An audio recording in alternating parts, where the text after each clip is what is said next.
same time. And hello, everybody out there in Twitch land. Hello. Hi. I am Brandykins, and this is the inaugural episode of Terrorific Talk. And what an inaugural episode it is, because today I have four lovely, beautiful humans, some of the cast and crew of the upcoming full-motion video game, The Shapeshifting Detective. Say hi, everybody. Hi. Hey. Okay, so let me go around and introduce everybody. So first up on the list is Tim Cowles. Tim is the producer, writer, and director of Shapeshifting Detective, and you also may recognize him from a little game known as The Infectious Madness of Dr. Decker. And he is one of the founders of DeVecchi Studios, along with his wife, Linda. So hello, Tim. Welcome. Hi. Yeah, you're right. Yeah, Linda co-wrote the Shapeshifting Detective as well. So she just lets me off my leash occasionally to direct. and give interviews. And give interview. I did, yes. yeah. I will get her in front of the camera one of these days. Yeah. I won't say anything.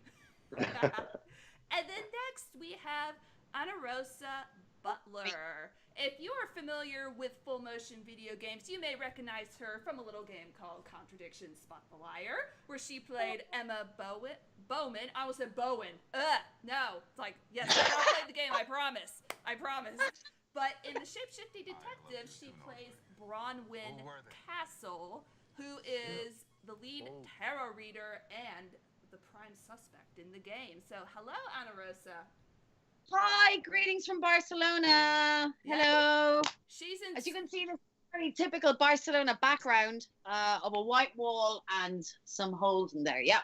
And what's that you got pinned on the wall there? This is really embarrassing, but because sometimes I can't sleep, so it's a little night mask which says "Keep calm and let me dream." That's really mortifying. Yeah. Keep calm and let me dream, please. Yeah, I know. So I'll just put that back there because that looked really bad.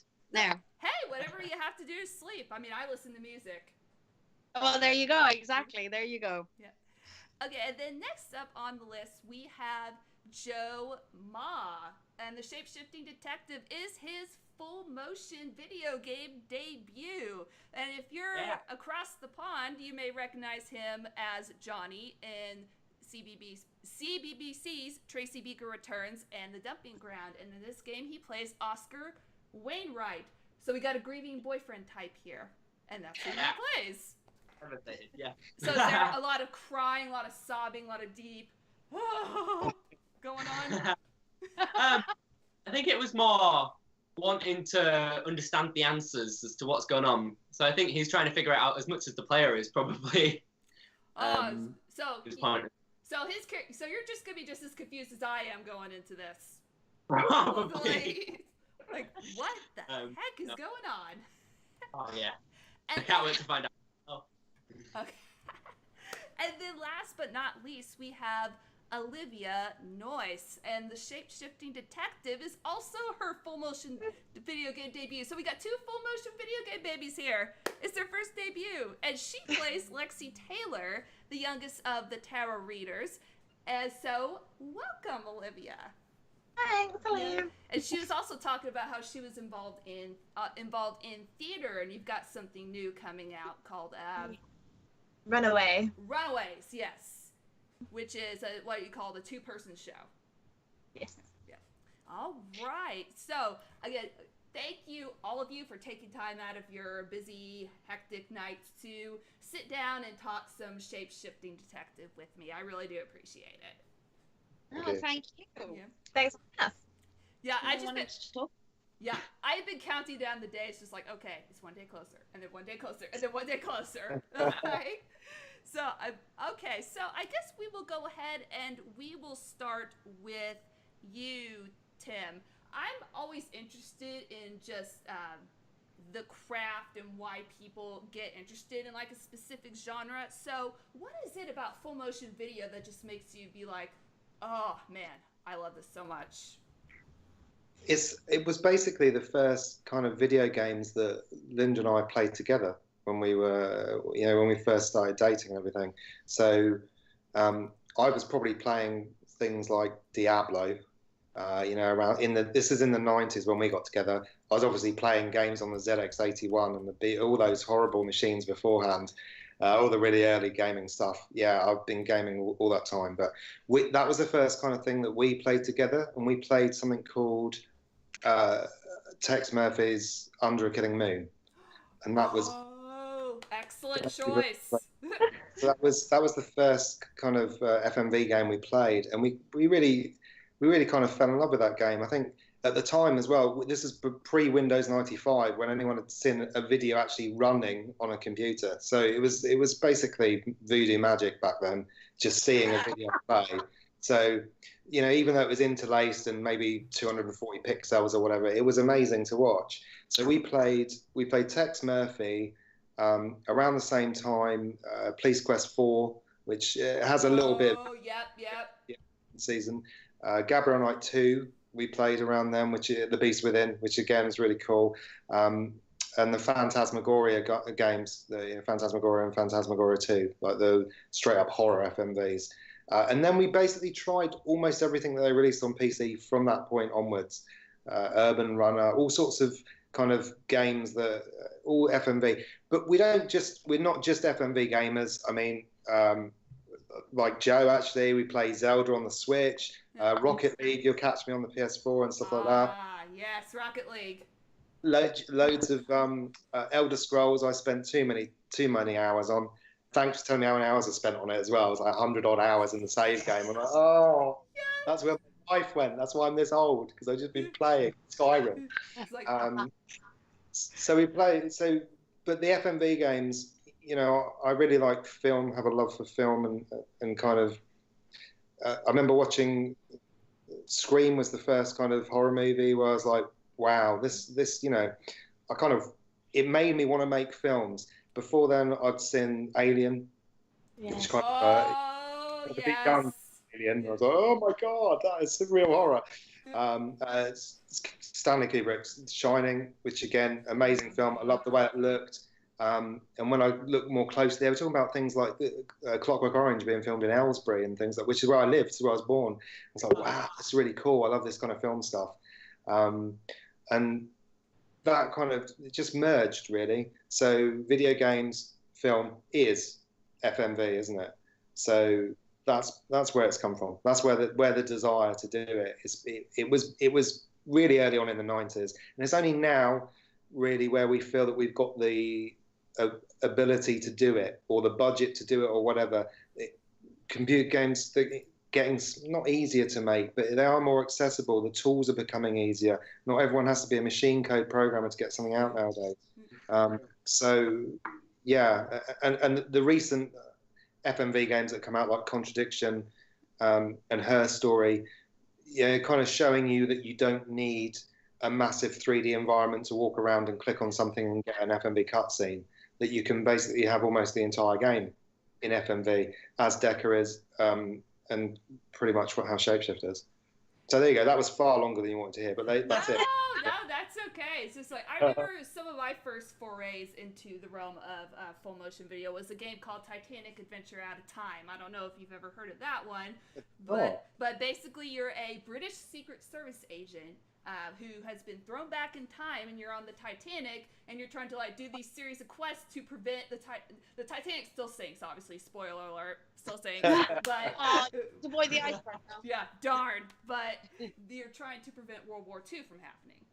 So that was pressure, isn't it? Yeah, it's just like, that pressure? Yeah, not at all. That was like made like 1996, 97. It's on Steam actually for $5, I think. Was that before the film came out? Yes, definitely before the film came out, yes. It started from FMV. Oh, controversial. Yeah, like I just loved walking around the Titanic and like looking at it. It's just like Can you save the ship from sinking? No. It's like, well, darn it. But you had to stop World War II. No pressure. Okay, so now let's see. I will now go to Anarosa. Anna. It's like spin the bottle. Who's gonna? I'm gonna go to you now. All right, so this is definitely not your first foray into FMV. As mentioned, you were Emma Bowman in Contradiction, Spot the Liar, and you now play Bronwyn Castle in Shapeshift. If you can, tell us a little bit about your character and just what drew you to this project.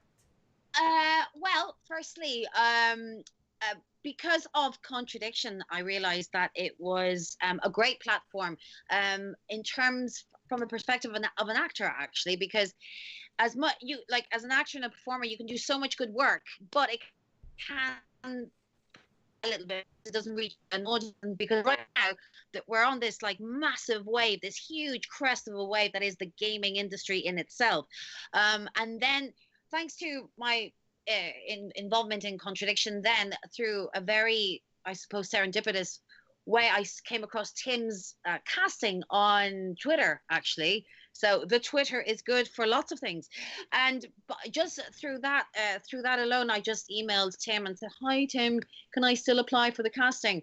Because I think I'd missed the deadline as well, and you very kindly accepted my application, which was nice. But what drew me to it, I think it's just a really interesting format, because you get to act on screen as if it's a film, but it's a video game, and the way you have to approach it is so similar to any other project, but it's not, because there's a twist because of how you have to learn the script and how you have to, especially with shape-shifting, it's just you on your own. And for any actor, because we're all, minor narcissists, really, it's kind of cool, because let's all be honest, let's call a spade a spade, lads. Come on, like when you get your script, you don't read everybody else's parts. Like, I'm here, deadly, thank you so much.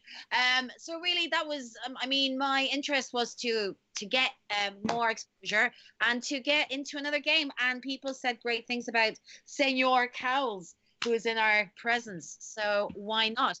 And he didn't fire me, which is nice, so that's always good. And he's a lovely human being, because he's like, hey, you want to be a voiceover just in the game? And I'm like, I had to think about it for like 2 seconds before I said yes. Right, exactly. So he's not a bad boss to have, basically. He's not bad. And especially because also it can be quite daunting if it's just you and the director in a room for your whole part. And the only thing is, it's a shame, because I'm only meeting my other lovely castmates now, because we were all just ships, not to use the pun of the Titanic, but we were all ships bypassing each other's icebergs at night. And now look at us. Exactly. So yeah, that's my answer there now, lads.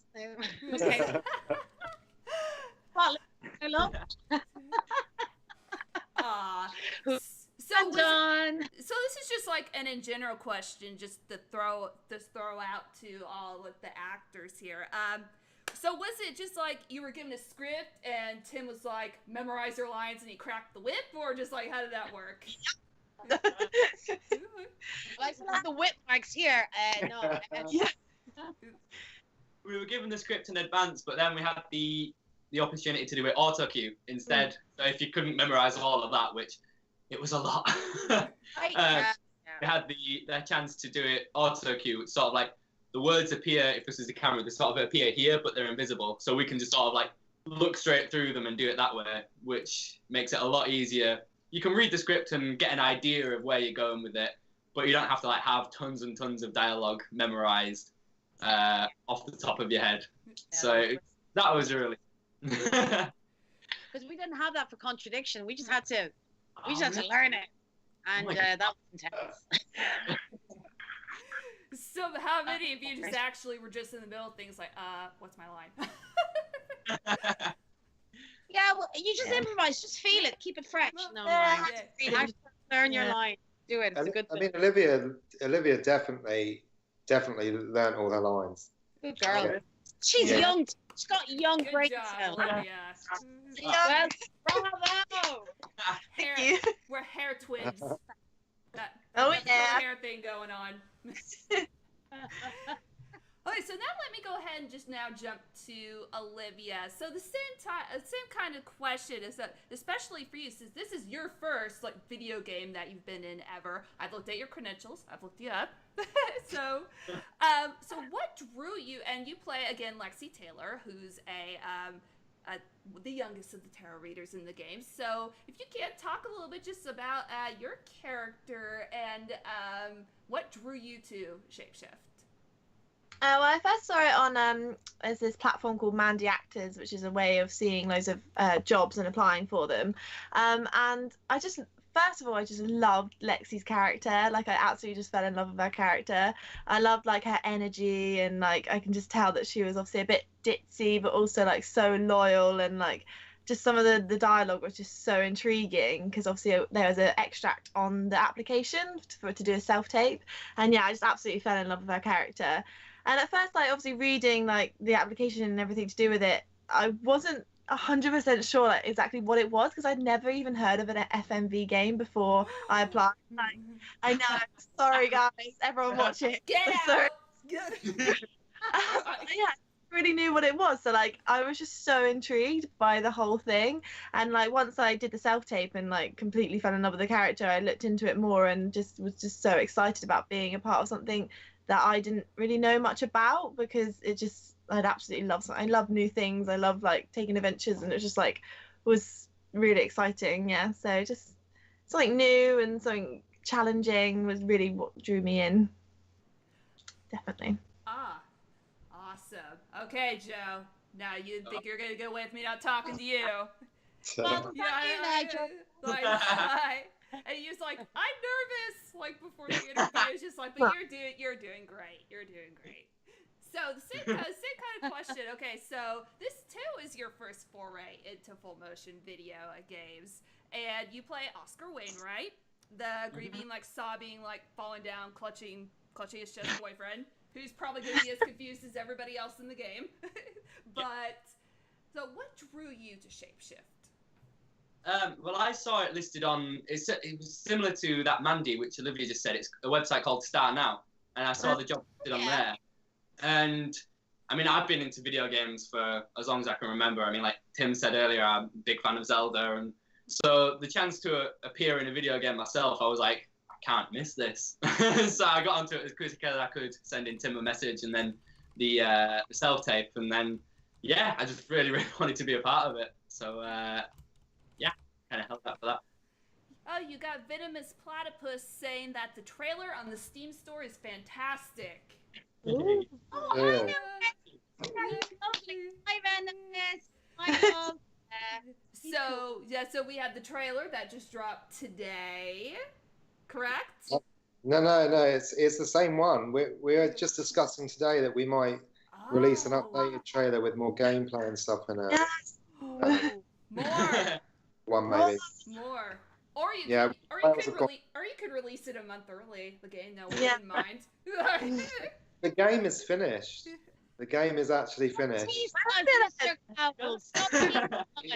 It's literally, it's done. It's just, it's weird because the way the consoles, they have this submission process, and basically you've got to make sure it doesn't get bounced by any of them before you set the release date for all platforms. So I think I'm probably not even allowed to name and shame the console in question, but there's a few that we've got through all of them apart from one console. I think we know, like without speaking, like our telepathic vibes. We're quite surprised which one it is, but I mean, they're not. The last I heard from Wales was something to do with metadata. So again, it's not the game itself. It's ready. It could come out next month, and we did think it was going to come out next month. Apparently, there's some big games coming out all this time of year, and the stores will be blocked. So. Ops, yeah, we're coming out. Yeah. You got to think big, Tim. Yeah. Nah, well, I'm going to play the Shapeshifting Detective. That's like the top of my list. Like the minute it comes out, I'd be like, when can I play it? Like, I need to play it now. Well, you're in it. So we've made it, when you get to the end of the game, it unlocks the radio. And then when you go back into the game, you can choose any of the radio tracks. So That's cool. You can go and specifically just listen to yourself if you want. I By don't know if I'd want to listen to myself for like 5-6 hours. Because it plays continuously, the radio, throughout the game. So as you move between locations, into the car, back to the guest house. So if you're listening to a story, you literally have to sit there and listen for the whole thing, or at the beginning of one or the end of something. So we thought at the end you can just, pick the one that you want to listen to, or one or two. That's pretty cool. Yeah. Awesome. Myself on a loop for about 5-6 hours. I don't know if I could take it. We have a new voiceover today as well. Oh, really? We have a voiceover we weren't expecting that we've got to announce properly, publicly with all the stuff. It's like a proper famous person. It's a famous FMV person. Yeah. Ooh. And from one of those games I mentioned earlier. Got the voiceover from one of those games. So people that are watching on Twitch, if they were listening, they can start like writing in their suggestions. They can guess who it is. I'm allowed to say who it is. I'm trying to soak fire. Controversy. Yeah, guess. Who do you think it is? Which FMV star from the 90s onwards would you like to see do a voiceover in Shapeshift? Is there any chance it's Colin Farrell?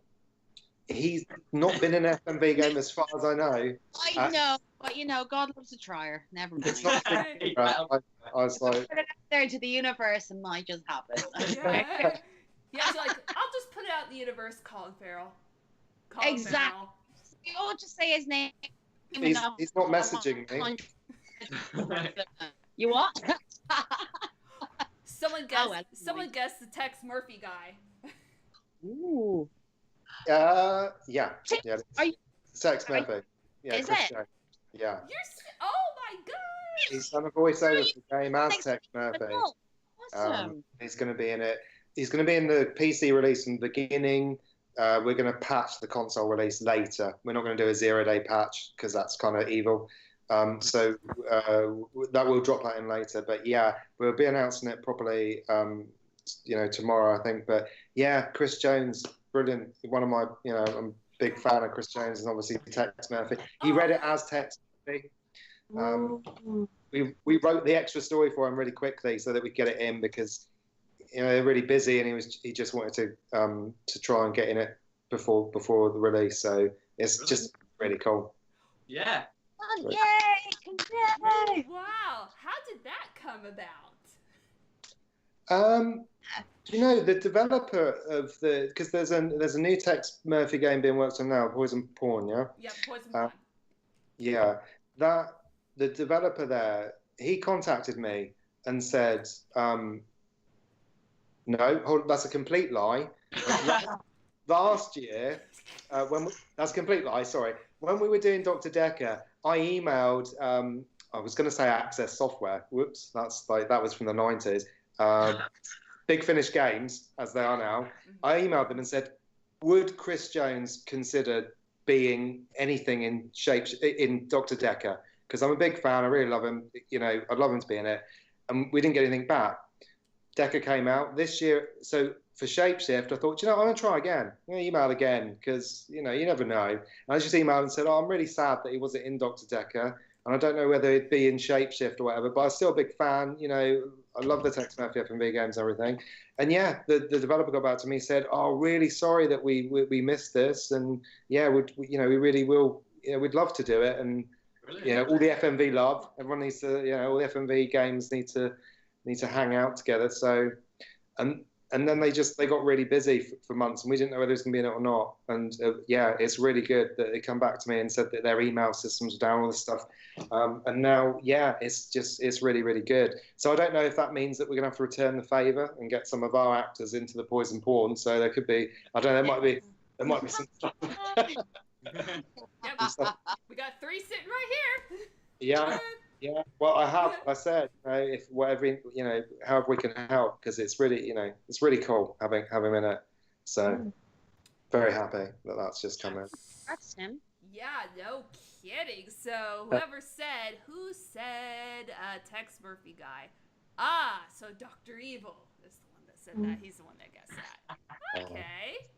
Okay. Oh. All right. So now back to you, Tim. So I think I remember. Okay, whatever. Dr. Decker. I just have to say I'm gonna fangirl over that before like move on. Gorgeous game. Loved it.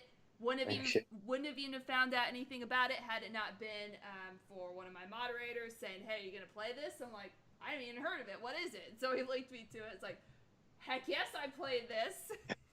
And I ended up absolutely loving it. I would end up typing in weird answers and being like, the actor would be like, what are you talking about? I've never heard of that. So pretty much I'd type like, I like cheese. They'd be like, I've never heard of that. like, what are you talking about? Yes. But anyway, I think you said Dr. Decker had something like 7 hours of video, like whenever it was all said and done. Did Shapeshift have the same amount, a little bit more, a little bit less? No, the Shapeshift's coming in at just over 5 hours. But as I was saying, the background videos in Decker made up quite a lot of the footage there. There are background videos that play in Shapeshift, but there's not as many of them. So we think that probably actual dialogue lines or responses are fairly similar. In terms of Decker maybe had 1,600 responses, and Shapeshift's probably got somewhere close to the same.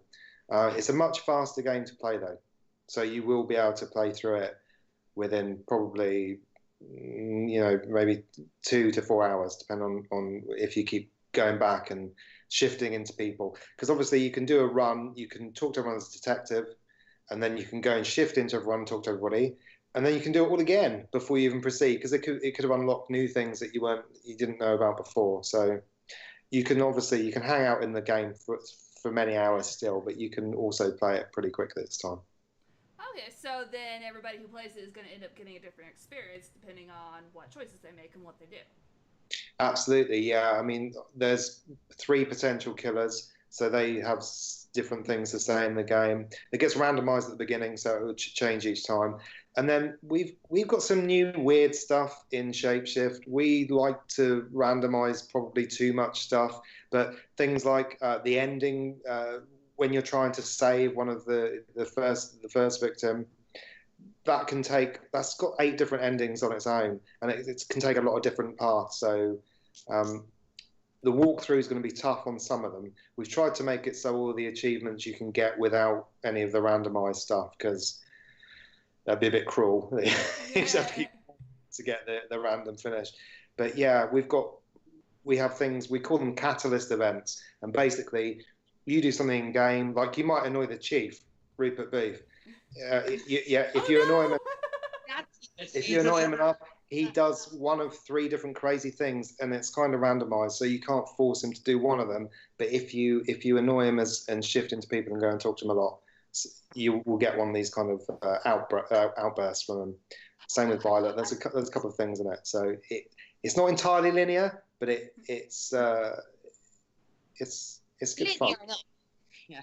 No, it's not. Well, yeah, it's not on rails, but you won't feel like you're having to work really, really hard to get through it, like in Decker sometimes, because you might have trouble progressing because you can't get all the answers. Especially if you're a completionist, you have real trouble. With Decker, yeah, not with Shapeshift. I mean, I'm not sure if you're ever going to get to see all the videos, but there's definitely fun to be had every time around. And obviously, most of the conversations have at least one option in, even if it's deleting what you can say. You're going to be able to say 1 or 2 things. When you go and do your next playthrough, say the other thing. Yeah, the other video. Most of the time, we unlock new stuff. So, like many times to see them all. Yeah. I'm not sure that it's possible to see them all, probably, unless you play 4 or 5 times. Yeah. That's probably what I'm going to end up doing, is just playing it through like 4 or 5 times. Like, I've got to see every choice, every path, everything. That's just how I am. I mean, Olivia's character, she can, Alexei, she can potentially kind of fall in love with you through the game, and at the end, she's. But if you said the wrong thing, you don't even get those options at the end of the game. So I mean, wisely. Yeah. It'd be nice to Lexi, yeah. Joe has a bedroom scene you can ask him about. Joe had a bedroom scene.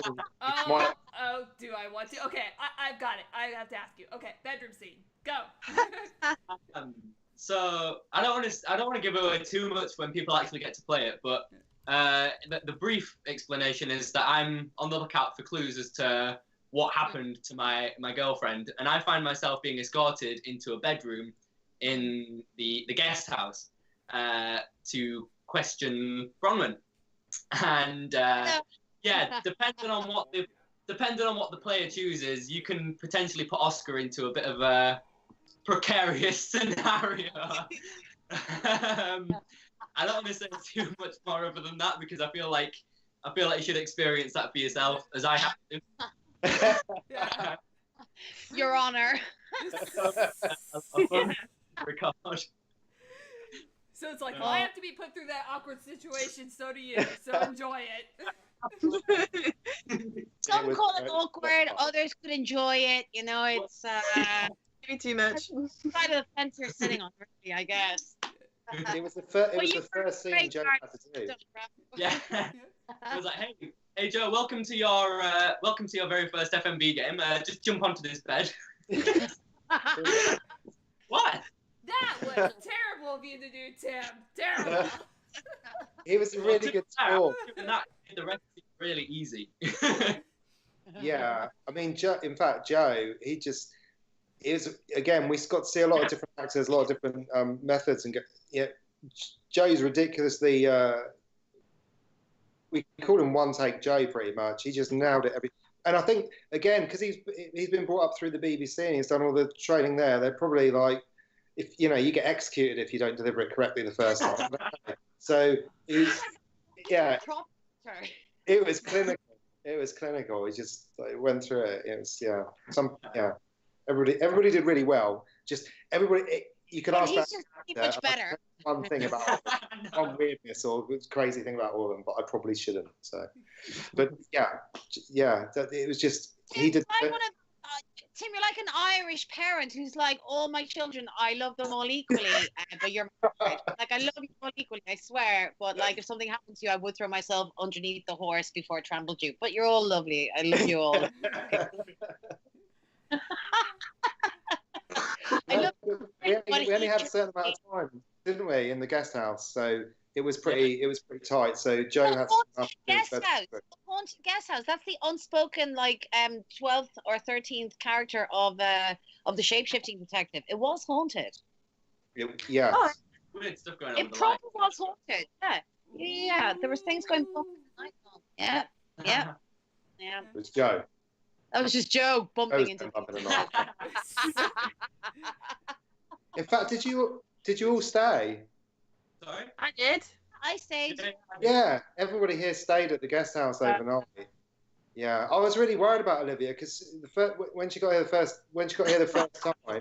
No, because we were going through the house and Olivia arrived almost at the same time as we did, and then Linda was showing her through the house, and I thought that Linda and Rachel, our daughter, I thought they'd come upstairs, and I was standing behind the door to jump up and scare them. So she opened the door, like, boom! And she, sorry, oh God, health and safety, accident. Right near the master as well. Nearly went. Yeah, it was right by the stairs. So I apologise for that. Don't worry, in my review. Leave it on the Steam page; they're the best ones. So, any jump scares in Shapeshift that I should know beforehand? Because like in Dr. Decker several times I was like, ah! Oh God. Yeah, I think there's maybe 2 or 3. That's good. Okay. Maybe. Well, at least I know the number, so I'm kind of like prepared. Like, there's okay. not loads of them. No, just a couple. And you might not get them all. So. Okay, so from chat, we have the Jessa channel saying hey to you all and saying I cannot wait to play this game and interview you all. Oh, yeah. Jessa? She's cool. Yeah. Hiya. Hello. And then Venomous Platypus says, I saw the videos you tweeted, Tim. They are spoopy. Which videos were they? So, I'm not sure. Venomous, what videos are they? Okay, and then we got a question for, how much will the game be? Does it have a price point yet? I actually don't know because that's set by the publishers, but considering, I would imagine it'd probably be the same as Decker. Which I think Decker was like, I'm speaking American dollars here, $8.99, I think is what it was. Yeah, no, well, it's going to be more than that, I think. Yeah. Because they set the price on console at £9.99. Okay. So it's probably going to be more like $11.99. But we can't press them about that. Yeah. When you have publisher, you have to just go, yes, okay, or whatever. Yeah. Yes, Lord Publisher, I Yeah. will appease you. Oh. Yeah. Yes. Well, because then we can't blame them afterwards if it goes horribly wrong. So you go, whatever you say. Yeah. Not my fault. not my problem. You're the one who set this game to 11.99. I have nothing to do with it. Yeah, exactly. Clearly, with such a foray of talent, aren't we worth it? Especially the BBC one, anyway. Exactly. Especially the proper one. Actually, Anarosa did really well, considering she had like 1 hour's sleep the whole time. Oh, So- yeah, the nightmare. The Anarosa story. Yeah, because I flew in from Barcelona, and can I name airlines? No, I won't name any airlines, so I'll probably get into trouble.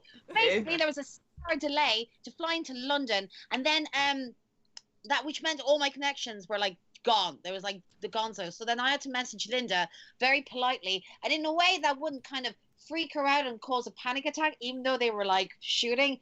So I kind of told her in a really nice way that I was going to be late and that all the plans that they had arranged won't be coming to fruition. And then Nick he then very kindly offered his floor because he lived very close in central London. And then I got up at 5 a.m. that morning to grab a train, and I nearly missed my connection. No, they had to kick me out of the train because they were like, it's the last stop, you crazy girl. I'm like, oh, okay. No, it was just like, bam. You're like, do you want to go to sleep? Like, no, we're gonna do this, and I don't want to get fired, and I want you to hire me to live in a different country again. And that was pretty much the energy that we did. Yeah. So yeah, that was you try emailing a director's wife when they're still shooting in the fashion. It's like, hi, I know I don't want to cause any concern, but I won't be there when you thought I would be for the call time. Love you lots. Like I did bring you biscuits though from Barcelona in a nice tin. You did. It was good though because you messaged us and Nick was still there. And so Nick Piper was in it as well. He plays. By the way, shout out to Nick, who's also a tremendous actor. You liked him a lot. He was also another one-take pony, wasn't he? Was a one-take wonder as well. Yeah. Do you know when we do the casting, we literally look at the audition video that they put in and go, yeah, no, and that's how. Yeah. So we generally look at that because if the audition's rubbish, then it's not. It's not really going to work. But Simon Cowles of FMV.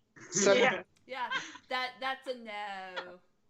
There were about, it's about 750 applicants, so there's a lot of people to look at. So you just look at the audition first, and then if it didn't work for you, then you kept going. So you didn't really look at the CVs of people. But it was only afterwards that I found out a lot of the people that we'd cast have got like master's degrees in acting and performance and things.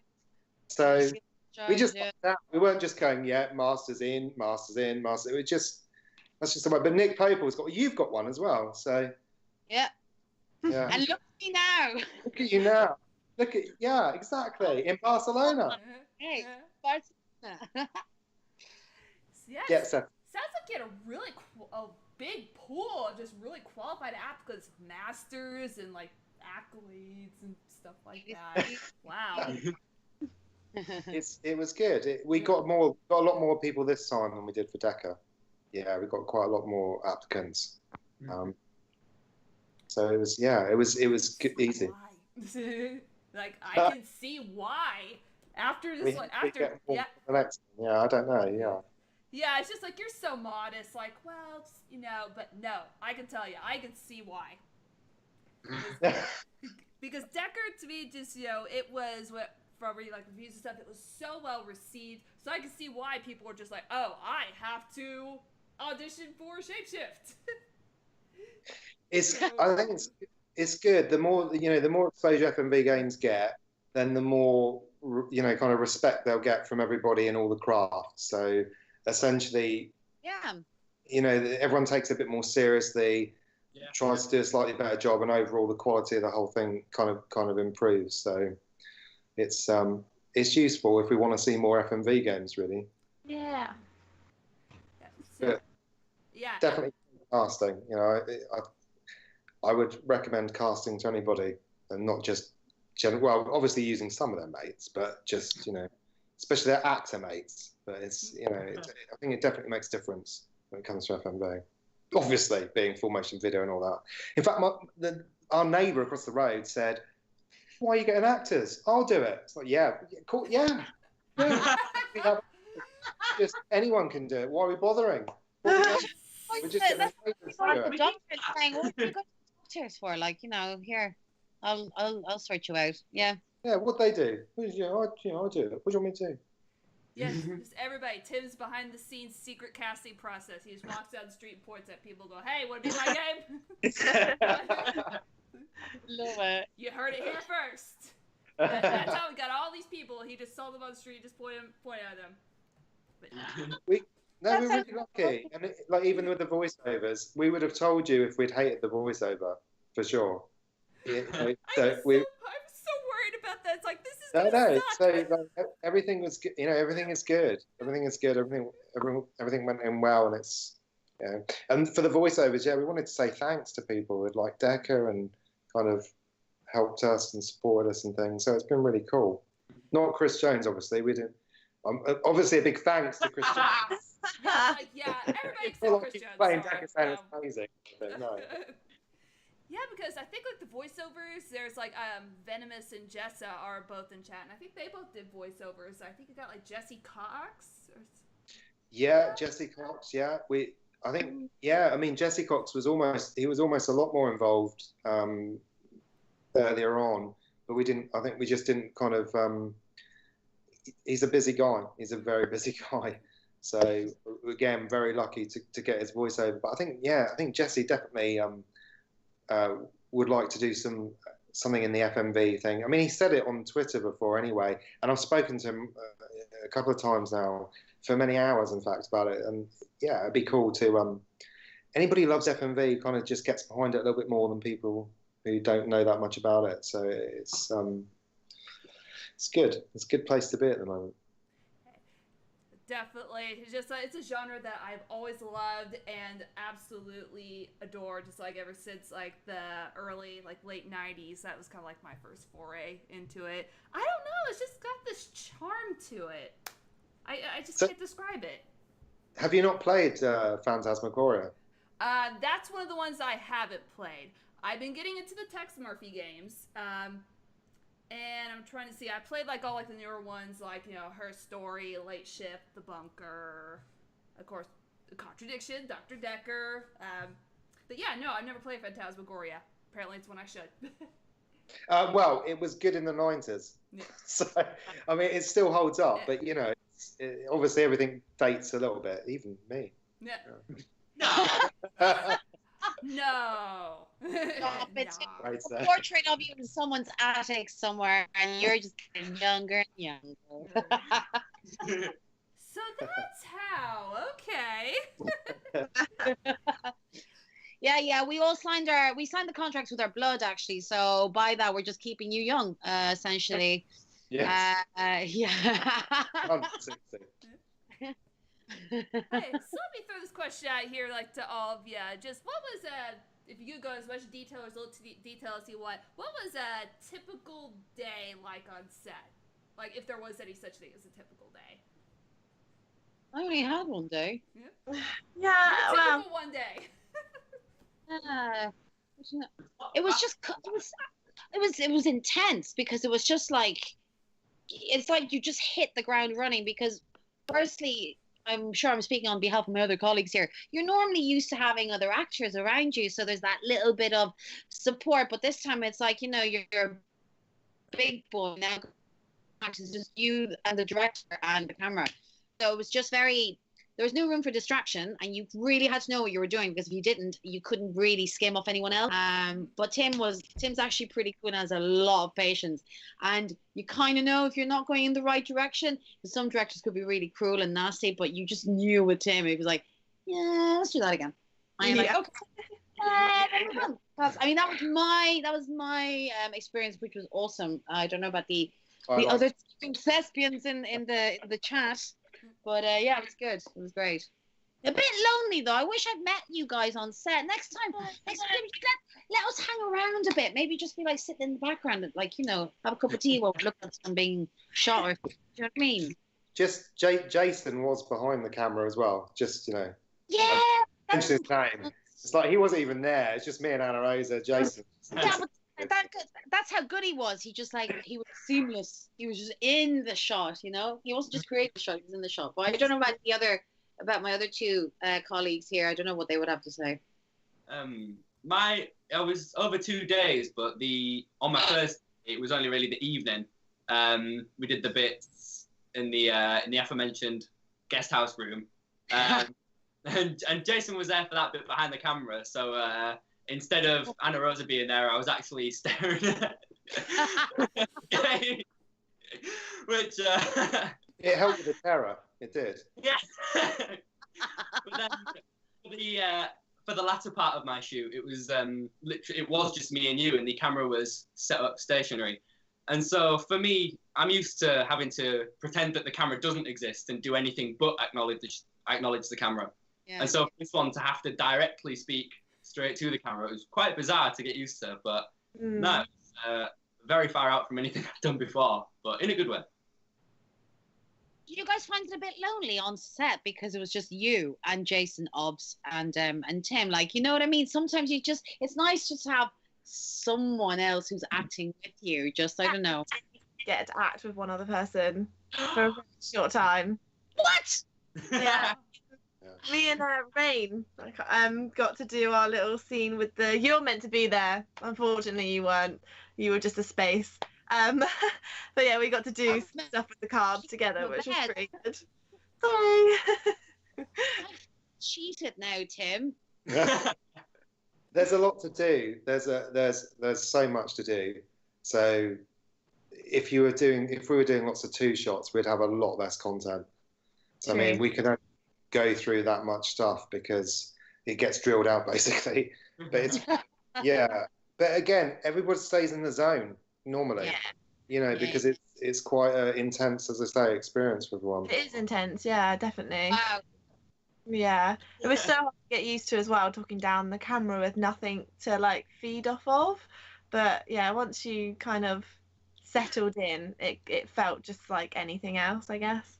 But yeah, it was a really good experience. I really enjoyed it, definitely. And the house was amazing.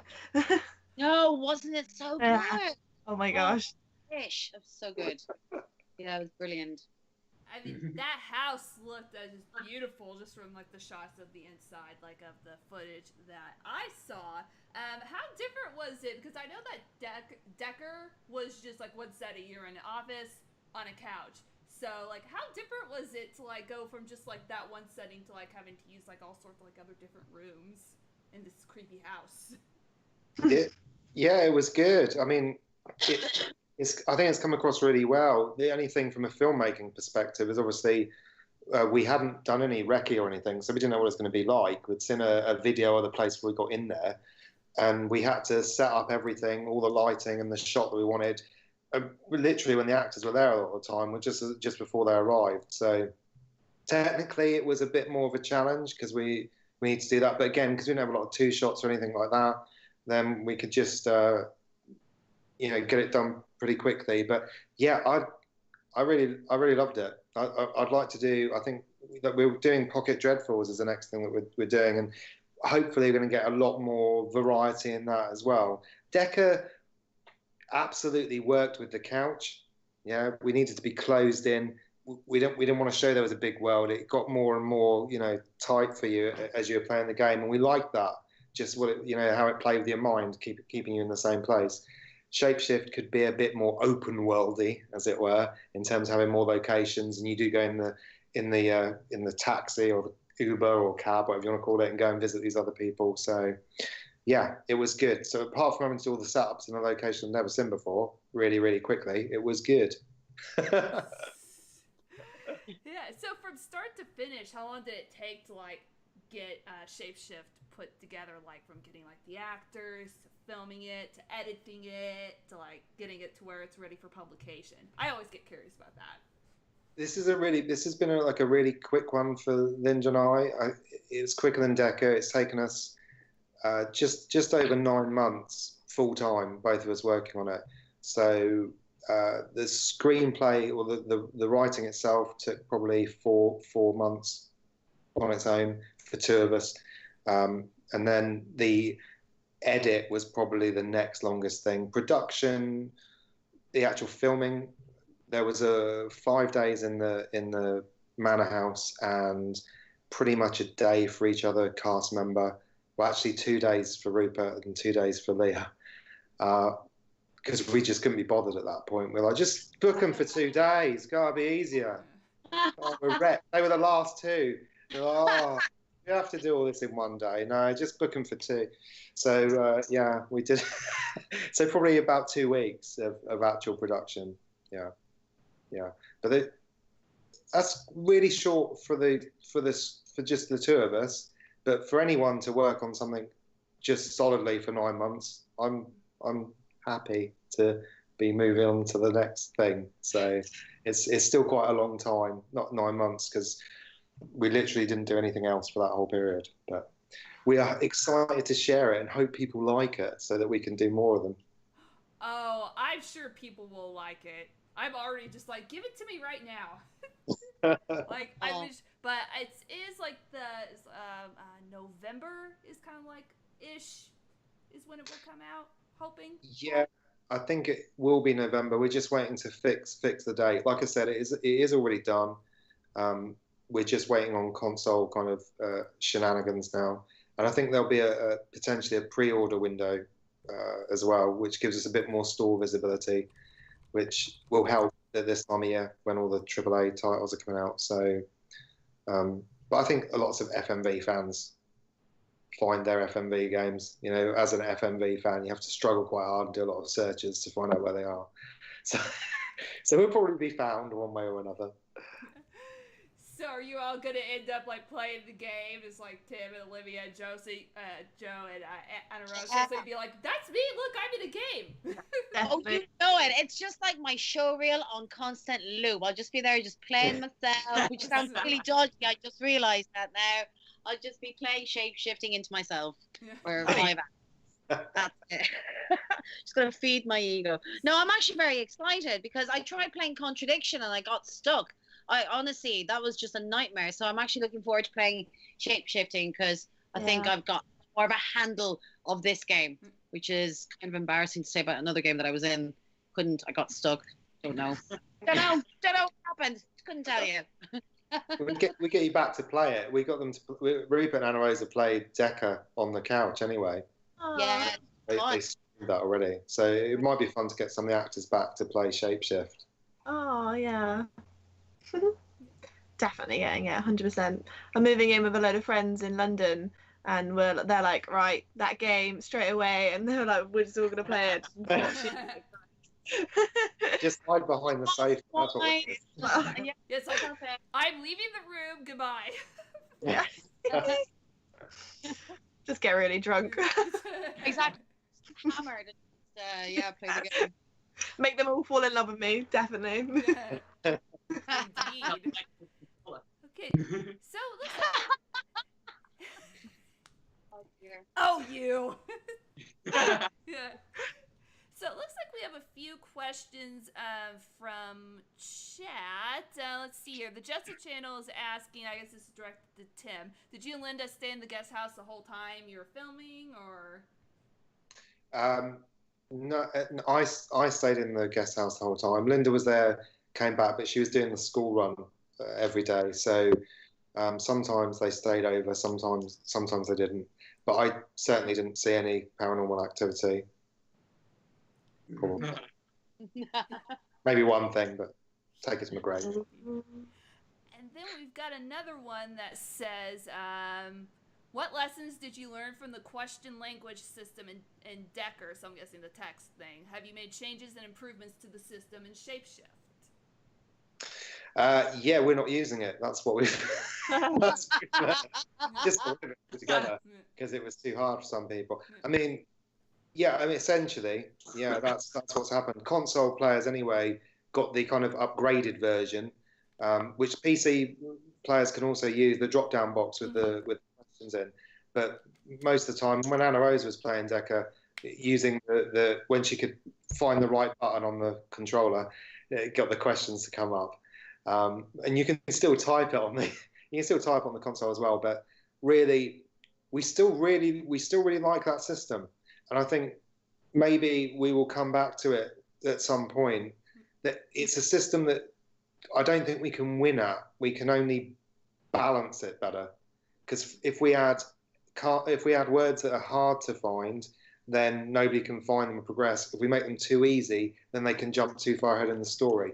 So it's really a balancing act with Decker that's gone on continuously, and I don't think we're ever going to win it. But that said, when you type things in Decker and you get a response, it is a bit like flying. It's really cool. When they respond to what you say, it's really, really cool. And then when you type things and they don't, you just want to throw the keyboard at the screen. So it's basically multiple. It's basically multiple choice. There's a delete function. Some of the questions you can delete, and that's more of a gambling mechanic because we know as FMV gamers ourselves, we want to see the videos. So why would you ever delete a question? Well, because maybe other cool stuff happens. So it's going to be a bit of a gamble with the delete mechanic, but overall it's going to be a lot easier to play through. So yeah, we've learned not to use it in this particular instance. Okay, and just the last few questions. I'm curious: is it the game just set in the house, just a central location, or are you traveling between different locations? If you can share that. There's some people in the house, so we have the tower readers in the house, but the boyfriend Oscar, he's actually an external location. So you leave the house into an Uber or a taxi or a cab, whatever you want to call it, and then you can visit other locations from there. So you visit the chief from there. The chief isn't in the house. If you want to talk to Rupert Booth. Oh yeah, Rupert was really upset that he wasn't in the mansion. He was gutted. He was so upset. He has a lovely red office though. He was really upset though. He was banging on about that for ages down the phone to me. He was really upset in a nice way, but annoyed. I got 2 days filming, whatevs. So yeah, there are different locations, a few locations outside that you can visit, including the photographer. And I'm just spoiling everything now. Nothing. There we go. Like, oh wait, whoa, where is it? Oh, tarot readers. Did you get to use tarot cards and Ouija boards and stuff like that? Yeah. Woo! Yeah. It was fun. Yeah. Really fun.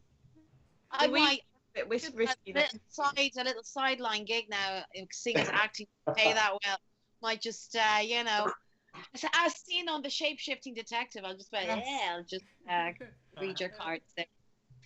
Or make it rain, whatever that means. Oh, yeah. Woo! Okay. Tim was actually nervous over the Ouija board though. Oh, hang on. You were literally bricking it that something would happen when I used the Ouija board. You were both Jason. Yeah, well, something weird did happen with the Ouija board because the Ouija board we had, the actual pointer, it's got a proper word, but the pointer that comes with it, we always put it into a little paper bag afterwards because in my eyes I was diffusing the Ouija board. You can't if the pointer isn't on the board, it's diffused. And when you'd gone, I came up to get it, to pack it away into props, and the pointer was out and it was on goodbye on the board. Don't those things, like, you just don't mess with those things. I'm just saying, I'm just throwing it out there. You don't mess with those things. Yeah, it was in the bag, and it was one of those old kind of like grocer sweet bags, like a pink and white stripe one. I just think they put it in there, but yeah, it come back as goodbye. So. Yeah. We left. That's 3 days after that, actually. So, Joe, any other awkwardness besides the bedroom scene? Or did it all go well after that?